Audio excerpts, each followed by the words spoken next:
How dare you be absent, Logan Fenro said, blocking my screen with his shadow. If you can't show up for my party, you don't belong here.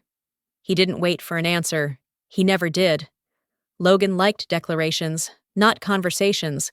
As the CEO's nephew and our self-appointed director of culture and strategy, he treated attendance like currency. Miss a ritual, lose leverage. Tonight's ritual had balloons and champagne. My ritual had error logs. Have you ever been in a situation like mine? If so, you probably did the same thing as me. Oh, wait. I wanted to ask you something. What's the temperature where you live right now? And if you're still here with me, please leave your lucky number as a greeting between us. You know, while the party was going on, I was finishing the final build of the market prediction engine, $950 million of math, stress-tested and humming. I owned the architecture. I didn't own the time. My mother's care schedule sat open on my phone. The compiler ran clean beside it. I chose the work. I chose family. I skipped the cake. Logan smiled the way people do when they're sure power will carry the punch for them. Culture is everything, he said, tapping the invite on his tablet. Results follow. Results had followed me for 8 years. Quiet launches, silent saves, systems that didn't fail when headlines did. Logan followed applause. He curated loyalty with playlists and promises, measuring commitment by who clinked glasses on cue. By midnight, the internal feed filled with toasts and laughter. Logan stood center frame, arm raised, crown borrowed from a bakery box. I shipped the build, green across the board, no fanfare, just done. I didn't know skipping a cake would cost me my career. Before we continue, I want to share a small note. This story is partially fictionalized and uses artificial intelligence to help clarify ideas and create a deeper emotional impact. I hope it resonates with you, and if it doesn't, feel free to step away, get some rest, and take care of yourself. Your health matters more than any story. I was asked to go into the meeting room immediately afterward. Logan Fenro stood at the head of the table, relaxed, rehearsed, already certain of the outcome. This is about loyalty, he said, voice smooth. You failed to show respect to leadership family. No one interrupted him. Not the executives who watched me stabilize systems during outages. Not the directors who signed off on projections built from my models. The official reason landed clean and bloodless: cultural misalignment. Missing a birthday retreat, failing a test I never agreed to take.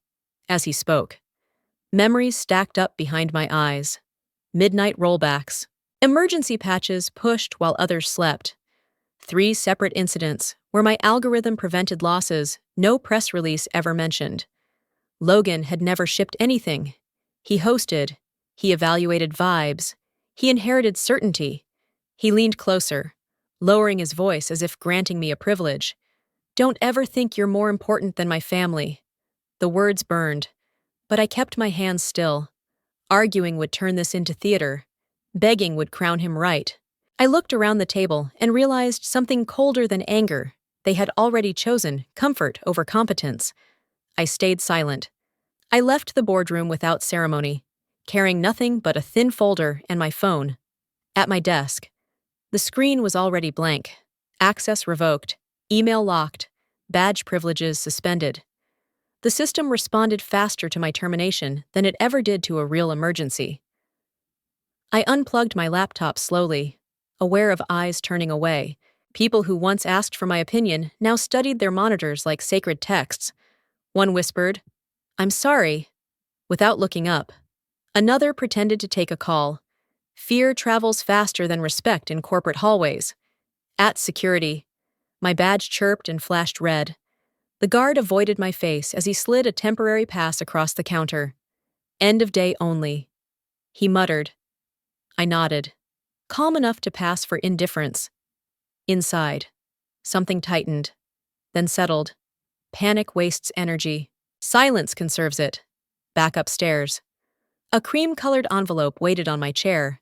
Severance terms, non-disparagement, immediate signature requested. I didn't open it. I'd learned the hard way that urgency is rarely neutral. My phone vibrated once. Unknown number. 5 words, don't sign anything yet. I stopped walking. The follow-up came before I could reply. Nathan Cole. The name landed with weight. Nathan, the former chief legal officer, the one who disappeared after the board ignored his last warning. He knew where clauses were buried and why. I typed back a single word, where cafe 2 blocks east. 10 minutes. He wrote. I placed the envelope back on the chair, straightened the desk I no longer owned, and shut the drawer. No speeches, no goodbyes. The elevator ride down felt longer than it should have, but my breathing stayed even, outside. The glass tower reflected a version of me that looked composed, almost untouched. I crossed the street without looking back. Whatever Logan Fenro thought he had taken from me, he had missed something important. Nathan was waiting, seated in the corner, coat still on. He didn't stand when he saw me. He just said, "Good. You didn't sign." I sat. That was when the exit stopped being an ending. It felt controlled, deliberate, and quietly irreversible. I didn't order coffee. I ordered clarity. Nathan Cole folded his hands and spoke like a man used to courts. Not cafeterias. You remember the compliance stack I asked you to review last winter? I nodded. Hundreds of pages, routine, boring by design. Page 42, he said. IP, contingency clause. He slid a copy across the table. My signature sat at the bottom, calm and unremarkable. Nathan continued. If termination occurs without documented performance cause, ownership of derivative works transfers to the inventor's LLC. He paused. Yours? The words rearranged the room. I felt heat behind my eyes. Then a steadier pressure focus, so the algorithm is no longer theirs. He finished. It hasn't been since the moment Logan framed culture as cause. I remembered the meeting, the phrasing, no metrics, no review, just loyalty and family. Nathan tapped the paper. That language matters. He didn't fire you for output. He fired you for obedience. I asked the question that mattered. When does it trigger? Nathan didn't smile. It already did. He explained the structure, a dormant LLC. Filings completed months earlier. Patents queued. Licenses bound to renewal keys the company didn't own outright. Safeguards, not weapons. You built brilliance, he said. I built brakes. Anger tried to surge, but something cooler held it down. Awareness. Power doesn't shout. It waits. Logan Fenro thought control came from rooms and rituals. He'd mistaken noise for authority and arrogance for permanence. Nathan leaned back. You have options, quiet ones. I looked through the window at the tower across the street. Glass reflecting a company still celebrating itself. They believed I was gone. I folded the clause and placed it in my bag. What do we do first? Nathan answered simply. We change who owns the future. The realization settled. Heavy and clean. Logan hadn't humiliated me. He'd activated me. And the algorithm, my life's work, no longer belonged to the people who fired me. Control returned quietly, like breath after panic. And I understood the leverage was real, lawful, patient, and waiting for the precise moment to be used without spectacle. Excuses, or mercy today. I chose a corner table by the window, not because it was hidden, but because it was quiet. Calm sharpens decisions. My laptop rested open, Nathan's instructions already internalized. I initiated the transfer, verified identity, and confirmed the change of ownership. One signature, two-factor approval, and the algorithm moved cleanly into my LLC. No alarms, no drama, just lawful precision. Next came the lock. I revoked the deployment license tied to the company's servers. Updates froze mid-cycle across regions. Exactly as designed, the system would run, but it could not grow, adapt, or patch. A heartbeat without oxygen. I closed the terminal and wrapped my hands around a warm mug. Across the street, the glass tower kept breathing. Phones rang, screens refreshed. Somewhere upstairs, confusion was forming words. Logan Fenro was probably pacing, telling anyone who would listen that this was temporary, a glitch, an overreaction. He specialized in denial. Responsibility never fit him comfortably. My phone lit up with fragments. Missed calls. Messages marked urgent. Someone wrote, "Do you know what's happening?" I didn't reply. Silence was not avoidance. It was alignment. The plan required patience. The cafe filled with ordinary noise cups clinking, a chair scraping, a barista calling a name that wasn't mine. I watched steam rise and disappear. For years. I'd been the one absorbing chaos so others could stay comfortable. Today, chaos belonged elsewhere. Then it happened. An automated alert triggered by the license change propagated exactly as the protocol dictated. The subject line was blunt, impersonal, unavoidable deployment license expired. Please contact Callaway Innovations. It didn't go to one inbox. It went to all of them, executives, directors, legal, finance. Every person who believed control was permanent just received the same message at the same time. I took a slow sip. Outside. Nothing looked different. Inside that building. Everything was. Logan would deny it publicly and blame vendors privately. But numbers don't argue. Locks don't negotiate. I sat still, steady, letting the system speak for me, knowing the next sound they'd hear wouldn't be my voice, but consequences arriving soon without warning. Or mercy today, if you agree that calmly transferring ownership and locking the system by the book, without shouting or begging, was the right way to handle it. Leave a 1 in the comments. Your number isn't just support. It tells me you value strategy over noise. And your voice helps decide how these stories of quiet justice keep getting told. The calls started before I finished my coffee. Not from Logan directly, but from people orbiting him, hoping proximity still meant protection. I ignored them and watched the building across the street like a weather system turning violent. Inside. Logan Fenro did what he always did when control slipped. He pushed. He demanded. He ordered lawyers to fix it now and insisted the license lock was a misunderstanding. A technical tantrum from someone who didn't know her place. I heard later that he paced the boardroom. Voice rising, fingers drumming, repeating the same line. File an emergency claim. We own the work. They tried. The legal team rushed and expedited filing, arguing company resources, internal funding, implied ownership. On paper, it looked aggressive. In reality, it was desperate. Because buried under their urgency was a date they couldn't outrun. The patent had already been approved. Weeks earlier, clean, recorded, assigned to my LLC when the confirmation surfaced. The room reportedly went quiet in the way rooms do when certainty dies. Someone asked if there had been a mistake. Someone else asked who authorized the review. No one answered Logan. For the first time. The CEO looked at his nephew instead of past him. You said this was a culture issue, he said. Flat and careful. Logan laughed too quickly. It is. Legal will handle the rest. Legal didn't. The rejection arrived before lunch. Emergency filing denied. Existing registration on record. No standing, no leverage, just finality. Logan argued anyway. He blamed timing. He blamed process. He blamed me. But the documents didn't care. They never do. I sat where I was. Untouched by the noise. Scrolling through the denial twice to be sure. Desperation has a sound. Even through glass and distance. It's brittle. It cracks under its own volume.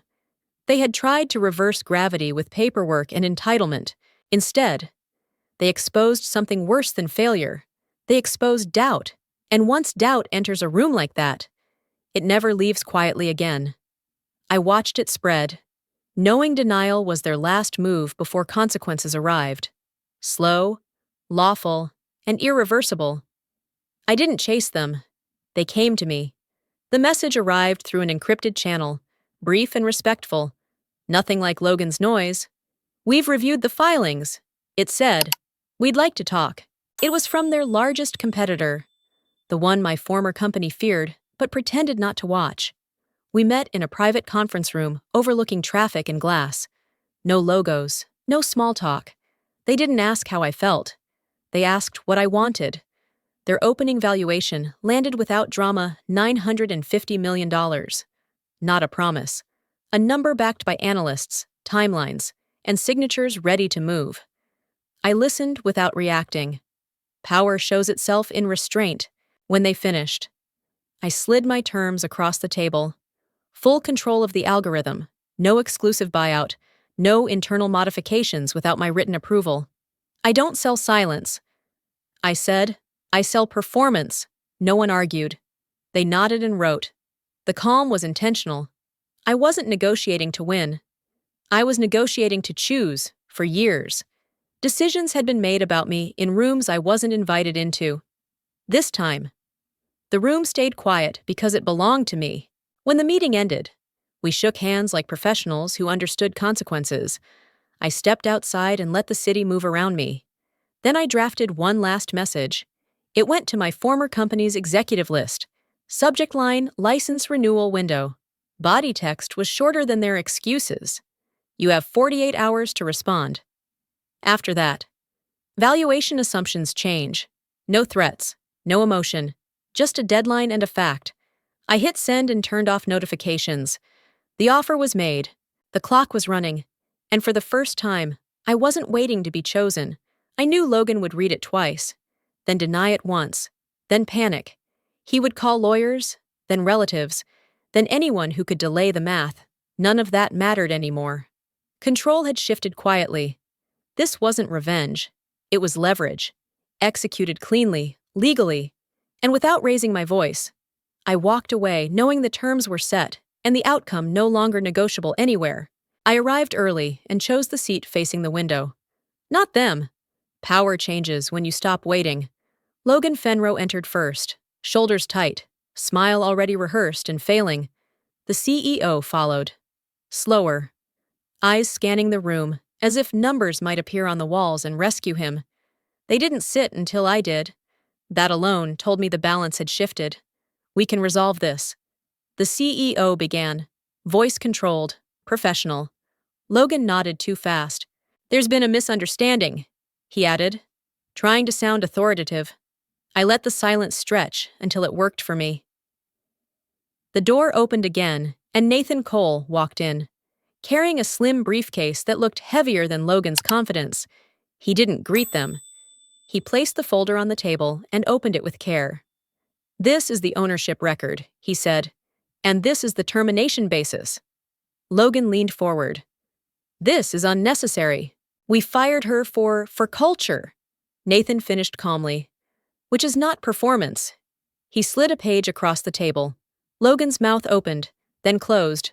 No words followed. I watched his hands curl into fists. He didn't seem to notice. The CEO picked up the document, reading slower with every line. His jaw tightened. You told me this was clean, he said, not looking at Logan.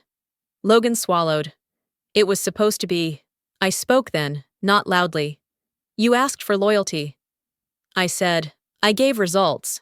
No one interrupted me. Nathan continued. Precise and surgical. The clause was triggered the moment family status replaced evaluation. The algorithm is no longer yours. Neither is the leverage. Logan finally looked at me, eyes sharp with something close to fear. You can't do this, he said, voice thin. It wasn't a command. It was a plea. The CEO exhaled slowly, as if a calculation had finished against his will. He turned to his nephew. You didn't protect the company, he said. You endangered it. That was the moment Logan understood. He wasn't power. He was the liability. And the room knew it before he did. Silence sealed the verdict, none of us. The signatures dried faster than the applause ever had. I signed without ceremony. The competitors' counsel nodding once as if this outcome had been inevitable all along. $950 million moved on paper. Not as victory, but as closure. I felt nothing dramatic, only alignment, like a calculation finally balancing itself. By the time markets opened, my former company's stock began its quiet fall. Analysts spoke in careful language. But numbers don't whisper. They announce. Value slid hour by hour as uncertainty spread. And every dip traced back to one line item they could no longer control. The algorithm was absent, and everyone could see it. Inside the boardroom. Consequences accelerated. Logan Fenro was removed from the council in a vote that took less time than his speeches ever had. The title he loved followed him out the door. Director of Culture, terminated for fostering toxic culture. The irony was precise, impersonal, and deserved. I didn't attend the meeting or watch the vote. I read the filings later, quietly. While the city moved on, justice didn't need witnesses. It needed completion.